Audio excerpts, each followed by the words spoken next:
there are few and far between musicians that exclusively immerse themselves in one genre. So, yeah, I mean, having a broad palette to paint from is never a bad thing, you know?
Welcome to the Dreams of Consciousness podcast.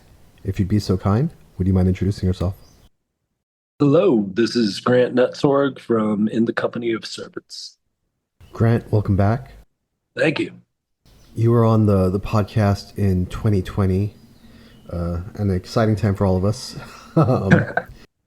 If people want to go back and listen to that episode, they'll hear the sound of sirens constantly in the background of our conversation. I don't know about you, but I was not entirely certain that the world wasn't about to end. But we got through it, and we're both here. And look at this. We're right on the cusp of another potential global cataclysm. Right. We got to stop eating. Have you considered not releasing albums? There's a possibility that In the Company of Serpents is the last horseman of the apocalypse. Oh man, we're like harbingers of doom every time we got a new record coming out. Some major calamity befalls the world. I hope not.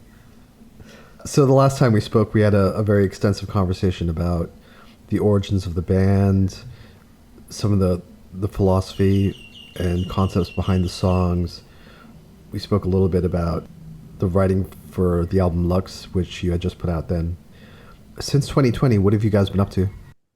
Well, probably the biggest change is Andy Thomas has joined on drums. So there's a lineup shift from the previous record, and we got together and began working on a new record pretty shortly after he arrived. Some of the riffs and ideas I had had for years, some of them were brand new and fresh, but no complete songs, just kind of the bones of things that I needed to bounce off my band members and attempt to create something cohesive out of. So yeah, just had a lot of riffs and ideas, but nothing really fully formed when Andy joined. And then we got to work on what will be our next record that's coming out July 11th next month. Tell me a little bit about Andy. How did you meet him? He and Ben, our bass player and lap steel guitar player, had been friends for a long time. And it turns out I actually knew Andy, previous band of his, Tin Horn of Prayer, that had played with a band that I previously played with in Denver, kind of like a country-ish sort of thing. And we even played shows together way back when, but we hadn't kept in touch. But he and Ben were still friends. And when our previous drummer JP left on amicable terms, we started throwing around names, and Ben thought that Andy would be a great fit and that he's a good dude, would get along well in the band, and was interested in the music. So we got in touch with him and held a couple of rehearsals, and it was just a good fit. He came in well prepared, knew the stuff, and it felt very comfortable just kind of jumping straight into writing with him. So yeah, it's been a great fit. We spoke a little bit the last time about some of the influences that you had, including some of the country and folk influences and projects that you had before in the Company of Serpents. Mm-hmm. Was that part of the appeal of Andy, that he had a similar background and wasn't like a strictly metal drummer? I wouldn't say that factored in like the choice when, pinning down a new drummer, but it certainly doesn't hurt. We all listen to all manner of things outside of the band, and I think most musicians would tell you the same thing. There are few and far between musicians that exclusively immerse themselves in one genre. So yeah, having a broad palette to paint from is never a bad thing, and I think just naturally the sort of people that I enjoy playing music with are probably curious individuals in their own right in the first place. So like, I would be more surprised if we had somebody join the band who was like, nah, I exclusively listen to grindcore, or I am exclusively into doom metal, Right. Like that would be more of an anomaly than somebody with broad tastes. Yeah. Sorry, this is extremely judgmental, but I'm going to say it. There are few good musicians who listen exclusively to one type of music, right? Like I know plenty of guys who only listen to hardcore punk or only listen to a certain kind of death metal or only, you know what I mean? Yeah. But I think the more experienced and the more well-rounded musicians recognize certain commonalities throughout all music and can appreciate different kinds of music. Um, That's my opinion, anyways. I mean, I don't think it's a radical opinion. I think that's just describing the state of things. Like yeah, It's not the true opinion. It's not the cult opinion. So yeah, yeah. definitely, for sure, somebody in the YouTube comments is going to roast me. Oh yeah, true cult. Well, I feel like that sort of approach to just diehard only being into one thing in life is like hyper specialized. I remember reading Robert Anton Wilson, and he was talking about specialization in with people as opposed to really indulging a broad array of interests. And he said something to the effect of specialization is for ants. Right? Yeah. Like if you want to have a hyper focused life where you only indulge in this one passion of yours, you're going to burn out that passion. And I mean, honestly, like in the metal sphere, the only people I ever hear saying that they're like exclusively listening to one genre are usually, maybe in their teens. Right. Exactly. Yeah. And they don't stick to that opinion or that approach for long. Yeah. We spoke about some of the influences that you have that influence your songwriting, like Ennio Morricone. We didn't really get into the nitty gritty about process though. When you sit down to write a song, do you start with the riffs, or do you wait till you're in a room with your band members and jam stuff out? It's really dependent upon the song. The vast majority of the time, I'd say the riffs kind of come first. Rarely I'll have some lyric ideas that I really like that a song gets built around. It's more often like if I had some cool lyrics like sitting in a journal that I thought I could use someplace, I don't end up writing a song around them. I wind up seeing how I can fit them into some other riff that I'm working on. So typically how it looks is, I'll come up with something a lot of the time on an acoustic guitar, tuned multiple notes higher than anything we play on stage, which is all in baritone and sub-baritone tunings for the most part, with the exception of an open minor tuning in D, which isn't that radically low. But I'll start on an acoustic guitar a lot of the time and come up with different riff patterns and song structures that I like, and then really flesh them out, bouncing them off of my bandmates. That's where I think songs, for me anyway, really start to coalesce. Like I have, you can sort of hear it in your mind how you'd like things to sound, and you might float some of these ideas in terms of like what drum parts or what you could hear the bass or the lap steel doing. But by and large, that's part of the fun of playing with good musicians like Ben and Andy, is I can come in and bounce something off them and say, I maybe heard something like this in my head, and they might run with that, or they might come up with something else entirely that completely shifts the way the song sounds and feels, often for the better.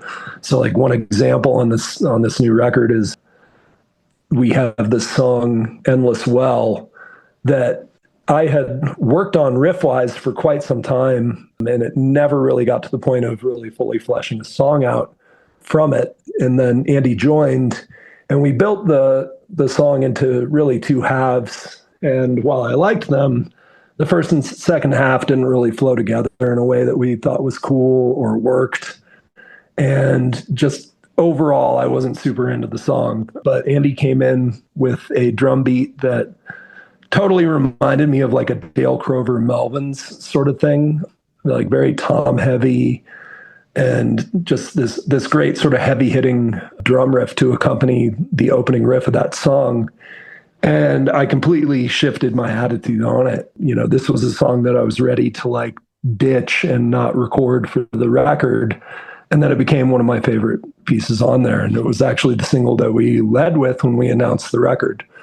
So that's an example of like one that, I might have written ages ago. Like that particular riff is inspired by the Captain Beefheart song, Moonlight on Vermont, off of Trout Mask Replica. It has this really jangly, kind of tinny guitar tone and a completely different drum beat that opens that song. And I remember hearing it and thinking, oh man, if I could play this on heavier equipment and tune it down quite a bit, I could hear this being just like a crushing huge riff.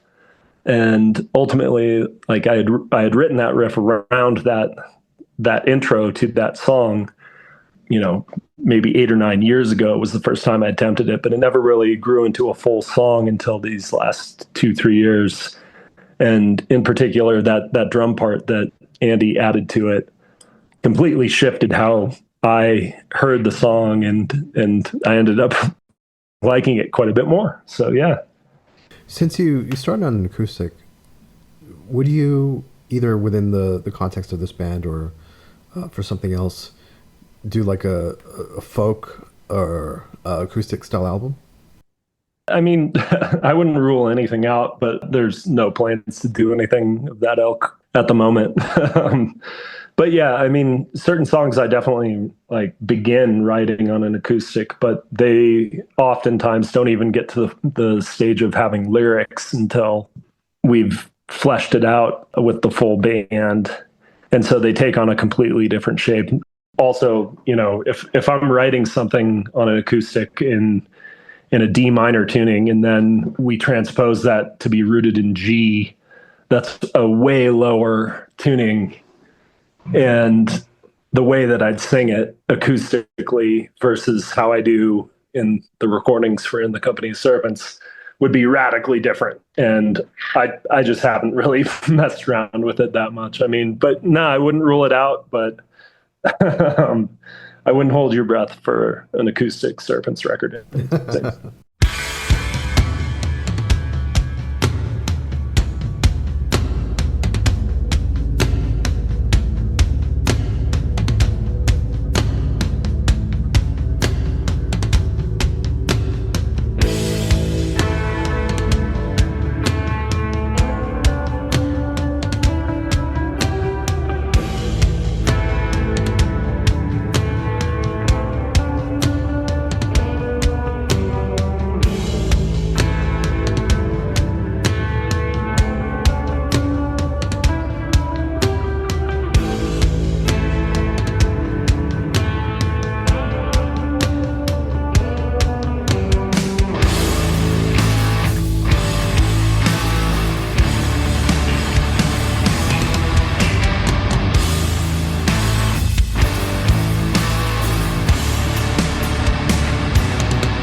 So let's talk about the new album.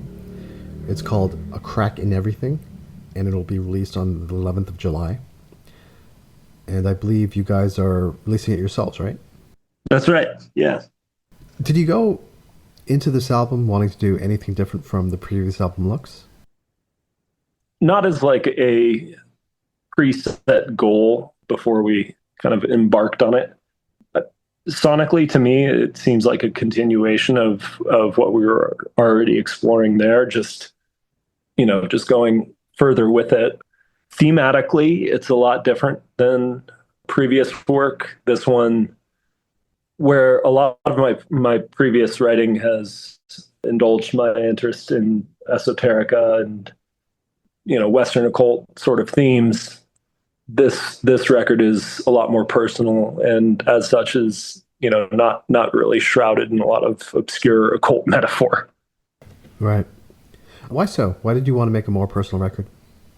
Well, it just kind of came out being that way. So this record in particular deals with some issues I've run into with addiction and in particular alcohol. So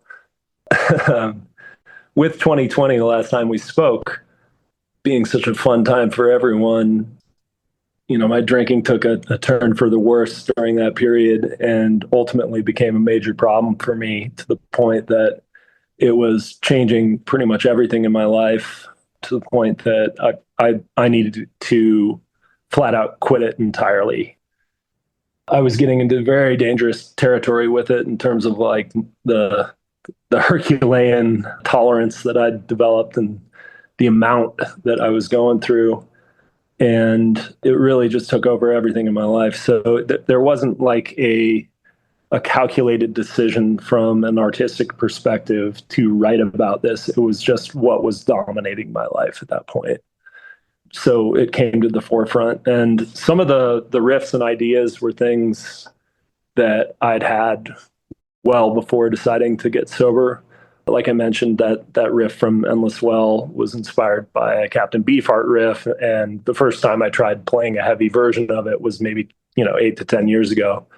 So a lot of this stuff in bits and pieces, like individual riffs, may have predated this decision, but none of the songs coalesced and kind of came together for their final versions until after this period in my life. So it was what was dominating my life. So that's the theme that shows up pretty centrally. Did getting sober change your perspective on the band or songwriting or that aspect of your life? I mean, yeah, it changes so much for me because I was a very heavy drinker and saw no problem with it for, the last 20 years of my life. And it was all fun and a good time until it wasn't, it was like a switch turned and went from, a sort of happy-go-lucky sort of drunk that, was enjoying it and it wasn't really hindering his life to, it making me very maudlin. And, I crossed the threshold into physical dependency. So, it became a necessity, even though I could tell it was poisoning me. So, yeah, it's definitely, it's changed my perspective on a lot of things, because it was a pretty ever present thing for me for the last 20 years of my life. But, one example, if you ask how it's influenced, I remember convincing myself when, half in the bag previously that I wrote great riffs, kind of drunk, and I did have a number of riffs that wound up on Serpents records that were written, half in the bag. But I'm learning now that creative expression is definitely not tied to indulgence, at least for me, and learning to still kind of activate that creative impulse outside of whatever fuel I'm throwing on the fire. It's still a lot of fun. Yeah. Where did you end up recording A Crack in Everything? This was done at world famous studios here outside of Denver with Pete DeBoer. It was a wonderful experience, a really, really great recording session. Dude's got a huge collection of crazy vintage amps and like Moog synthesizers. all kinds of crazy gear, and he's got a massive vintage Neve console. So he specializes in recording to tape, which is something that I have wanted to do for ages. In fact, like when we were doing like prep calls, getting ready for the record, I told Pete, it was a bucket list item of mine to eventually just go to Chicago and record with Steve Albini all to tape. And of course, with his passing in the last year, that's not something I'm ever going to cross off the list. So next best thing, Pete's got a stellar studio here outside of Denver and a number of other killer bands that we're fans of and friends with around town. Blood Incantation, Spectral Voice, our previous drummer JP's band Bleakheart recorded there, and everybody had wonderful things to say about it. So we thought we'd give it a shot. And this is our first record that we've recorded entirely to tape. So a fully analog record from, if you're getting the vinyl of it, from the entire production of it throughout its manufacture. But yeah, it was a great time, super easygoing session that we felt really comfortable with, and not as fraught with difficulty as I might have suspected, since when you're recording to tape, you don't have a lot of the freedom to just go back and fix every little mistake like you could digitally. So we had to come in well rehearsed, and I think we showed up, and I'm very happy with what we wound up with. Was the main appeal of working with Pete that he had that Neve board and that he had all the vintage equipment? It was a combination of things. Yeah, like that certainly doesn't hurt, because like I said, I've wanted to record to tape for as long as I've been doing this band. I just never thought it was really feasible, like financially or just time-wise, because a lot of the best studios were ones we'd have to travel to. And we just, as a band, didn't really have that flexibility. So yeah, finding out about Pete and his studio definitely made our ears perk up. But at the same time, I've talked to multiple friends who have recorded with him, and they all had glowing praise for his approach in the studio and just the overall session and the vibe of it. And that goes a long way with me as well. That sort of anecdotal evidence from good friends and people you trust, goes a long way. So there was plenty of that, and I think I'd say that was probably more of a deciding factor than the stellar gear that he has there. Right. You've worked with a lot of engineers and producers who are like legendary in their own way. You worked with Billy Anderson early on. You worked with Dave Otero quite recently. Now you've worked with Pete, who's, as you mentioned, has worked with Blood Incantation, Wayfarer, and a bunch of other bands. Yeah. What is it you look for in an engineer? What do you want them to capture from your sound? Well, we always want the heavy to sound as crushing as possible, but with the whole loudness wars of everybody just redlining all their levels on everything, you lose a lot of nuance. And part of what we find interesting to write and perform is music that is not just a sledgehammer the entire way through. Being able to intersperse different sort of eerie cinematic passages that indulge, you mentioned Ennio Morricone that we had spoken about in our previous interview, but that space allows me to explore some sonic textures like that. And if it's all mastered to the point where it's everything louder than everything else, which is great as a performance motto for Motorhead, but not necessarily a recorded album. Right. Yeah. It crushes some of those dynamics. So we really we want the heavy to be as heavy as possible, but still preserve all those dynamics and have the quiet parts be something where you could hear a pin drop or it sends chills down your spine, So that dynamic is really important. We've also just been lucky to have a lot of really cool, very talented producers in our vicinity. Dave Otero is world-class. Loved all the sessions we've done with him, and I haven't ruled out that we wouldn't like record with them again at some point in the future. But I also absolutely loved the session that we just did with Pete.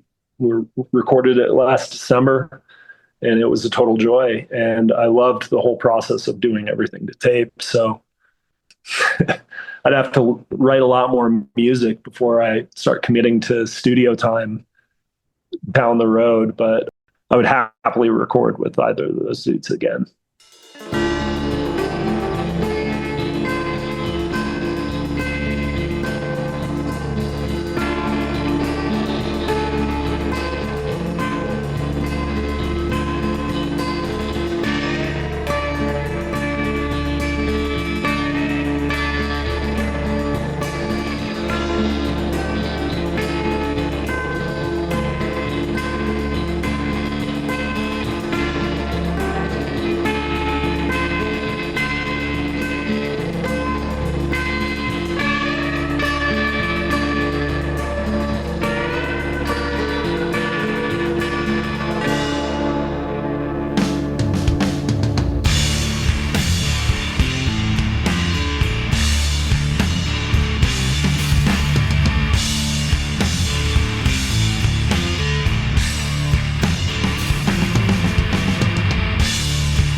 The last time when we spoke about Lux, you had a few guest musicians, some friends of yours join in on the recording. This time around, you have a few more come in. Do you want to say who stops by and performs on the album?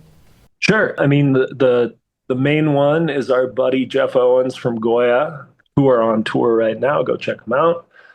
Jeff Owens did a backing vocal for Endless Well, and it worked out great. I love the choices he came up with. I originally sent him the track on pretty short notice saying like, hey man, like I know you've got recording gear set up like in your place. Do you want to do a guest vocal on this? And he jumped on it, and within a day we had tracks from him. And this was like over the weekend that we had recorded all the parts and we're going to lay down vocals, the following days.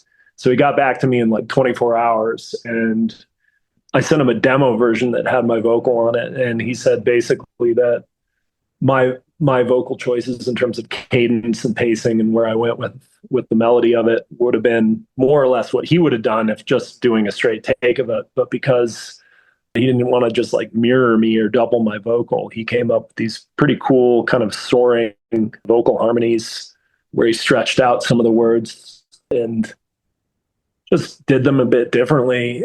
It wound up being an excellent, cool way to kind of transform the song that we didn't expect. And I love his contribution on it. So that's the main one. And then there's also some upright bass being played with a bow, kind of like a low drone, as well as some tubular bells just interspersed in like specific hits. But those are just kind of more mercenary performances as opposed to like yes, those were friends of friends that were hired to come in and like, I need you to play a low D minor drone for a minute, or Right. Okay. one bell hit in D minor. Yeah. So basically, session musicians who Yeah. from the area. Okay.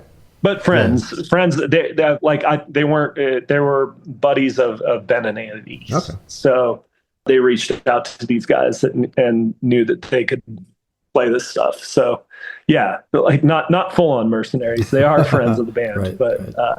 yeah. So when we last spoke, of course, we were all under lockdown. Did you get to do any touring or any promotion for Lux? Not really. I mean, all the touring that we've done between that album's release and now has been pretty regional. Like we've gone up to Chicago and back a couple times, or actually only once since 2020. And then like we did a very brief West Coast one where we got all the way out to LA and then home, and that was it. So we haven't done any super extensive touring and none in support of Lux beyond those like limited shows. So very happy to be getting back on the road. We're doing like a Midwest tour that's 9 dates coming up in July, and then we're going to do a much longer West Coast tour this fall with Goya. Awesome. Anything in particular you're looking forward to on tour? Well, definitely touring with Goya again. Those guys became very good friends the last time we toured with them, which was like back in 2017. But those are excellent dudes. We love them. They also have a brand new record that just came out a couple weeks ago. So everybody definitely check that out and listen to it, buy it, go see them. They're on tour right now, I believe, on the East Coast. But yeah, looking forward to going back out with those dudes. That'll be a pleasure. And then just on this Midwest run that we're doing here in a bit, we're playing a number of places that we've never been to before, like, Peoria and Davenport, as well as hitting places like Chicago, Minneapolis, Milwaukee. So yeah, just looking forward to getting out there and playing some music. Yeah, it's just fun to exercise those demons on stage. Yeah. We spoke about your choice to be sober. As somebody who's been sober for most of his life, I realized early on when I started going to shows that most venues were actually bars where the live entertainment was an enticement for people to come in, but ultimately the business was driven by alcohol. Are you apprehensive at all about being in that environment? No, I mean we had a show pretty much like within a couple weeks after. So I ended up going as far as having to go to rehab to get straight. And like we had scheduled 8 months in advance a show with Goya when they were coming through touring with our other friends and previous tour mates, Abrams, who are friends of ours here in Denver. And they were coming through in mid-June of last year, and I got out of rehab like 2 weeks prior, and we played that show. So that would have been the most immediate temptation for me. And we played that show. It was fine. I wasn't tempted, and I still have yet to cave and have a drop of anything for going on 14 months now. So it's not like I'm deep into sobriety compared to a lot of folks, but it's definitely like the longest period of sobriety I've had since I was like 16 years old. Yeah. So by the time people hear this episode, A Crack in Everything will be out. Grant, please tell everyone how they can order the album. What's the best way to get it?